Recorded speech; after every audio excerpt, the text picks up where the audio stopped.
There is a story running underneath your life right now, not the one you tell people, not the official narrative about where you're headed and what you're building and who you're becoming, the other one. The one that runs quietly underneath every decision, every hesitation, every time you almost move and then don't.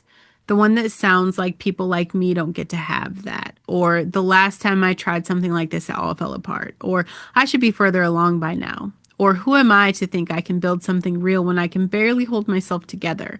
Or the quietest and most dangerous one of all, maybe this is just who I am.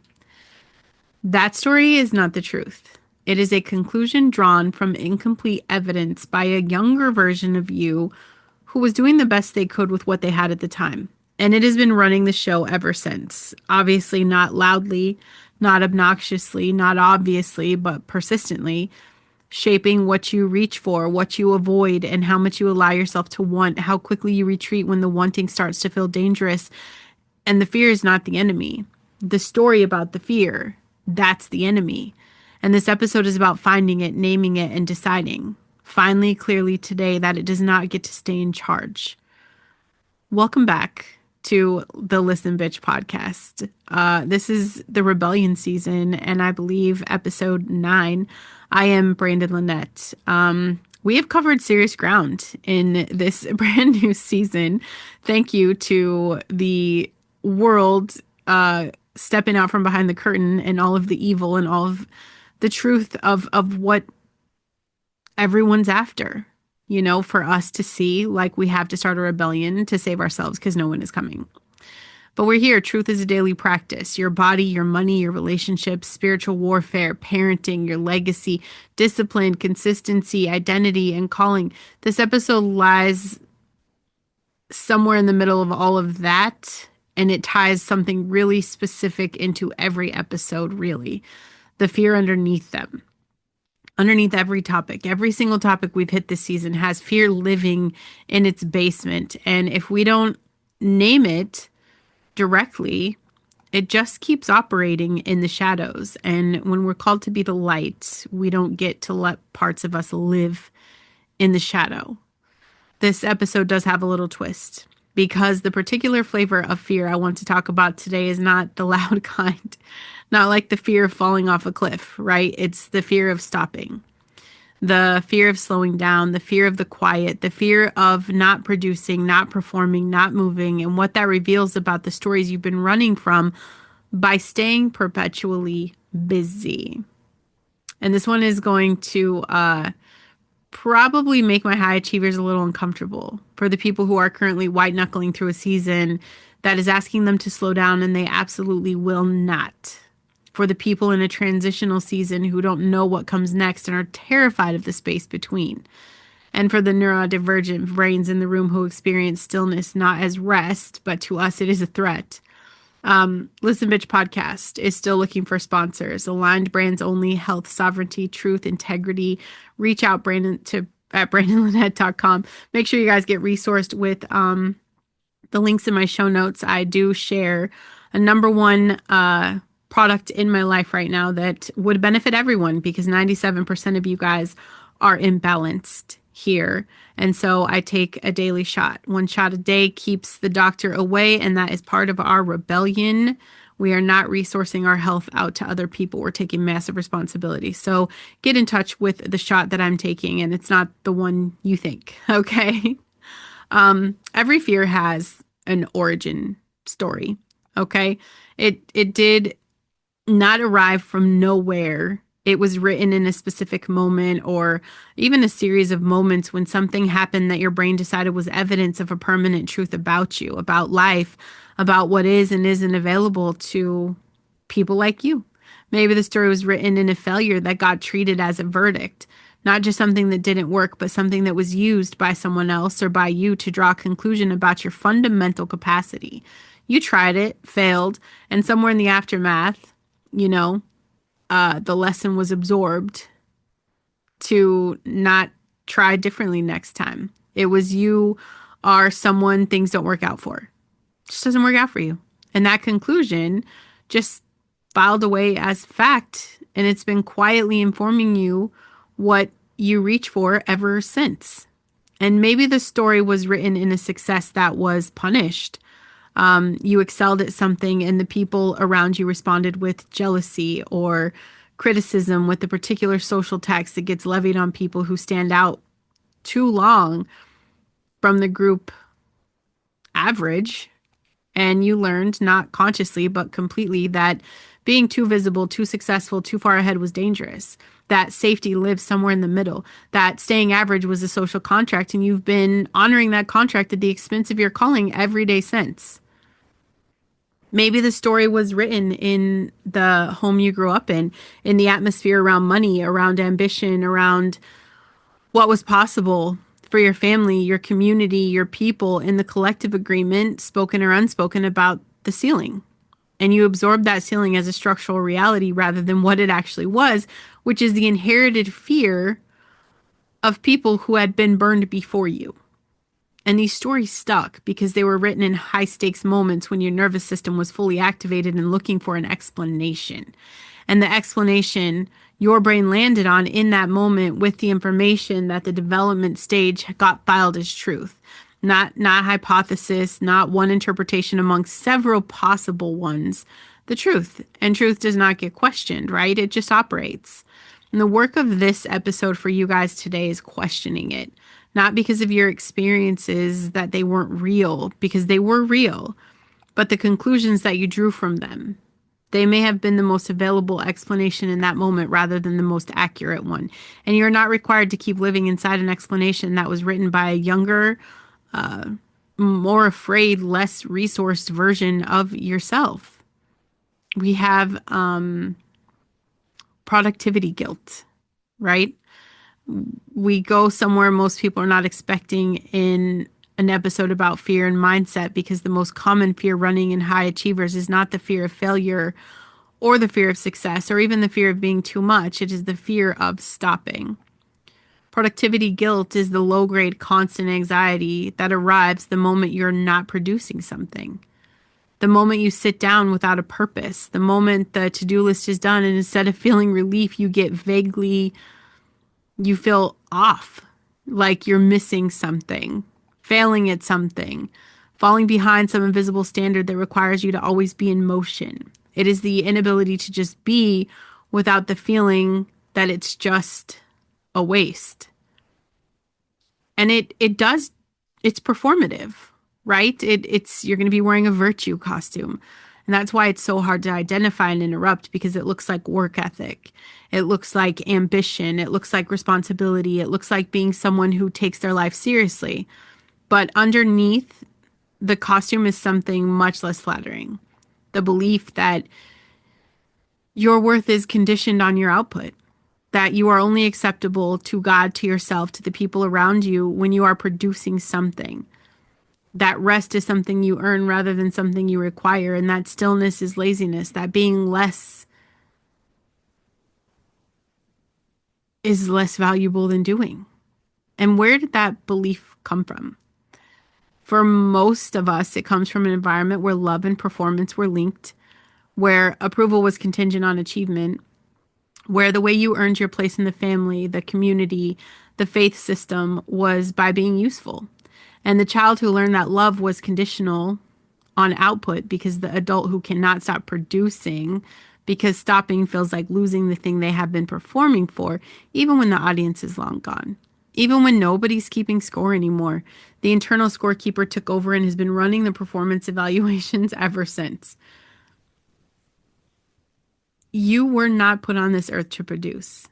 You were put here to live fully, presently, in relationship with God and with the people in your life. And production is meant to be the overflow of that life, not the substitute for it. When you are running on productivity to avoid the quiet, you're not living, you're performing. And the performance will eventually demand a price. Your body, your brain, and your soul are not going to be able to keep paying. And I want to clear the idea of what rest is versus like what you think it is, okay? Because a lot of people are doing something they call rest that is not actually rest. And then like they wonder why they're still exhausted. Scrolling on your phone is not rest. It's a different form of input, one that requires less active processing than work, but still keeps your nervous system stimulated, your attention fragmented, and your brain cycling through comparison, reaction, and low-grade anxiety on a loop. The average person spends hours doing this every day and calls it downtime. And then they cannot understand why they feel simultaneously overstimulated and understimulated, tired, but unable to slow down. Distraction is not rest. And this distraction with you guys has been intentional. Intentional programming on your phone, you're falling for it. Binge watching, overconsumption, the constant low hum of noise and content and input that it fills every silence before silence can even mean anything. This is avoidance. It keeps you from the quiet where the real things live, which is often the point. That's what you're avoiding. If you stay distracted enough, you never have to sit with the discomfort, the uncertainty, the voice that has been trying to get your attention through the static for longer than you've been willing to acknowledge. Busy rest is not rest. The vacation that is scheduled to within an inch of its life, the weekend that is optimized for productivity, the day off that gets filled with productive leisure, the kind that you can report on that generates something that has an output. This is rest as a performance. You're putting on a show. Rest that still has to justify itself. Rest that hasn't actually given the nervous system permission to stop. Real rest is the kind that your body, your brain, and your spirit require to regenerate. Not just recover from the last push, but actually rebuild it. It involves genuine stillness. Not comfortable stillness necessarily. For a lot of wiring configurations, stillness is profoundly uncomfortable at first. Because the moment the noise stops, the things you've been running from get really loud. But through that discomfort is where the actual restoration happens, where your nervous system finally downregulates, where your brain consolidates, creates, and reconnects to itself, where your spirit has space to surface what it's been trying to tell you under all the productivity. Real rest looks different for different people. For some, it is physical stillness. For others, it is movement that doesn't produce anything, like go for a walk or a swim or a run that has no goal beyond moving. For some people, it's creativity without output. Make something with no intention of showing it to anyone. For neurodivergent brains especially, rest is often an activity that allows the executive function to completely disengage while the body is occupied. The shower, the drive, the walk, the doing of the simple physical thing that doesn't require the front of the brain to manage anything and everything. The kind of activity where the best ideas come, okay? That's when the clarity arrives. That's where the thing you've been trying to force in your working hours actually shows up effortlessly in your resting ones. And the common thread in all of this is permission, because real rest requires that you actually give yourself permission to stop without it meaning something about your worth. And for people whose worth has been tied to their output their whole lives, that permission is one of the hardest things that you can ever, ever, ever give yourself. And there is spiritual discipline in stillness. And I want to stay here for a minute because this is the part the busyness covers most effectively. And if you're watching this video, yes, my headphone is messing with one of my piercings and it's really annoying. I keep adjusting. It's taking my attention. I just want to say that, God really speaks in the quiet. This is what I've known to be true. Not exclusively, like he's not limited to silence. And some of the clearest direction people receive comes in the middle of full speed motion, right? But the still small voice that, like Elijah heard after the wind and the earthquake and the fire, that's not a metaphor. It is a description of how the deepest and most orienting communication between a person and God tends to happen. And it's not in the noise, in what comes after the noise, in the space that only exists when you have stopped filling every silence with something. And the person who cannot be still is the person who cannot hear. And it's not because God stopped speaking, but because the static is so loud. And for people who are running from something, from the uncertainty of a transitional season, from the fear of what the quiet reveals, or from the grief of the confusion or the honest reckoning that stillness would require. Busyness is not just a productivity problem. It's a spiritual one. It is the active avoidance of the conversation that would change virtually everything. Elijah ran from the thing that was asked of him until his body gave out, and God did not come to him in the spectacular. Not in the wind, not in the earthquake, not in the fire. He came in the still, small voice. After everything else had exhausted itself, when Elijah had nothing left to perform, nowhere left to run, nothing left to do but sit in the cave and be honest about how done he was. And in that moment of total depletion and complete honesty, that is where the direction came. That is where the next assignment was given, not in the peak performance, in the cave. And listen, bitch, you might be in the cave right now. You might be in the season that doesn't make sense, that isn't producing the results you expected, that feels like regression or failure being lost. And the temptation is to run harder, to manufacture momentum, to force the next thing, to stay busy enough that the fear of the in-between doesn't catch you. And I want to ask you to consider that the cave is not punishment. The cave is preparation. And the still small voice that is waiting for you there has something to say that you cannot hear from the space you're currently running. Stopping is not falling behind. Sometimes stopping is the most obedient thing you can do. And I want to talk about the transitional season when you just don't know what's coming next. And this is for you listening, the one who is in the in between, the season that does not have a name yet, where something is ended or is ending, and what comes next just hasn't revealed itself clearly enough to move toward. The job, maybe the relationship, the chapter, the identity, gone or going, and the next thing not yet visible.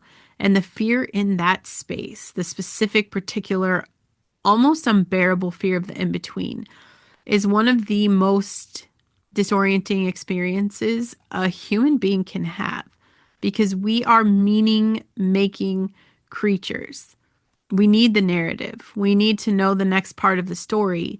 And when the next part of the story is, genuinely unknown, not just like unclear, but actually unwritten, the nervous system experiences that as a threat.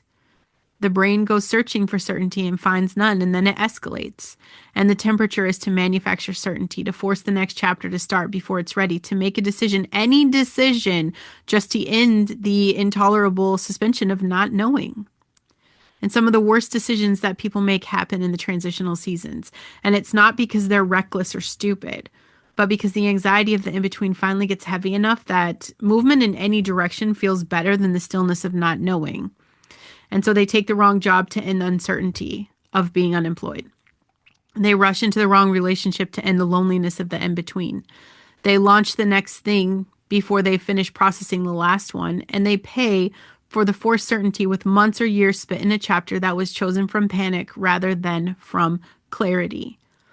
When the transitional season is actually asking of you is the hardest thing, is just to stay in the not knowing long enough for the knowing to actually arrive, to resist the manufactured certainty, to be in the cave without forcing the exit, and to trust that the in-between has a function, that something is being processed.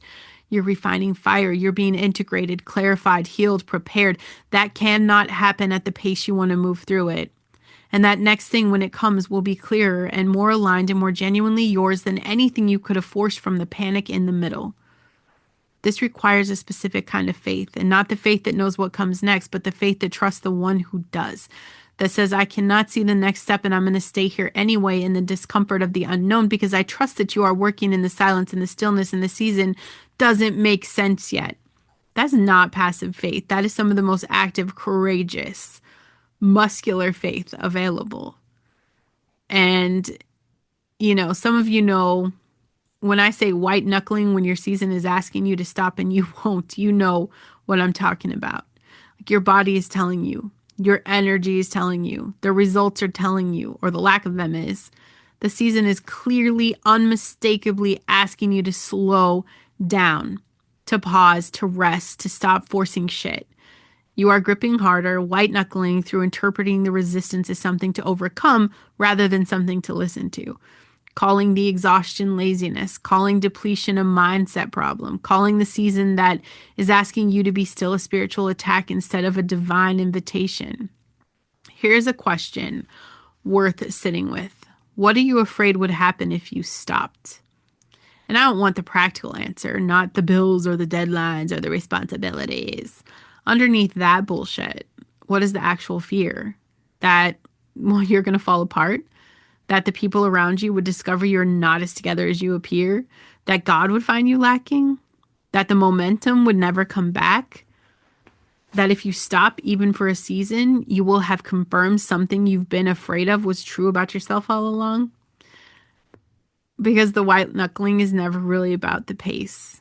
It's about the fear underneath the pace. And the pace is the way you manage that fear by staying too busy to feel it, too productive to hear it, too in motion for it to catch you. And that works in the short term, sure. It costs you. It costs you your health. It costs your relationships, your creativity, your clarity, your ability to hear the still small voice in the long term. The season that is asking you to slow down is not your enemy. That depletion is not failure. Your body is not betraying you. Your circumstances are not conspiring against you. Something is being asked of you that requires a different posture than the one you're in. And the invitation, however inconvenient, however terrifying, however much it goes against every instinct you have, is to stop fighting the season and start listening to it. Brandon, this is the part of the show where you're going to help us and tell us what to do. I mean, find the story. Write down the single most limiting belief you carry about yourself. The one that's been living underneath the busyness. The one that the productivity is quietly running from. Finish the sentence without editing it. The reason I can't have the thing I actually want is what? Fill in the blank. Whatever comes up. Just look at it. Ask where it came from. Ask whether it is actually true or whether it is a conclusion drawn by a younger, more afraid version of you from evidence that was never as conclusive as it felt. You're not required to keep believing it, but you do have to find it, name it, define it before you can choose differently. I want you to do this for me. Not for me, but it's for you. But I'm saying it. So is it for me? No, it's for you. If you can't do it for yourself, then do it for me. Schedule 20 minutes of genuine stillness this week. Not productive rest, not where you're scrolling on your phone, not a podcast in the background. I'm just saying 20 minutes of actual quiet. Outside if you can, no device, nothing required of you, nothing. And when the discomfort comes, and it will come, I want you not to escape it. Like, just stay in it and ask God what he's been trying to say in the space you haven't been giving him, and then stay long enough to actually hear him talk to you. And third, if you are in a transitional season, I want you to write down the one decision you have been about to make from panic, the forced certainty, the thing you're considering doing just to end the intolerable suspension of not knowing. And then don't make that decision this week. Give yourself one more week of the in-between. Not forever, bitch. I'm just saying 1 week. And I want you to use that week to practice staying in the not knowing without manufacturing an exit.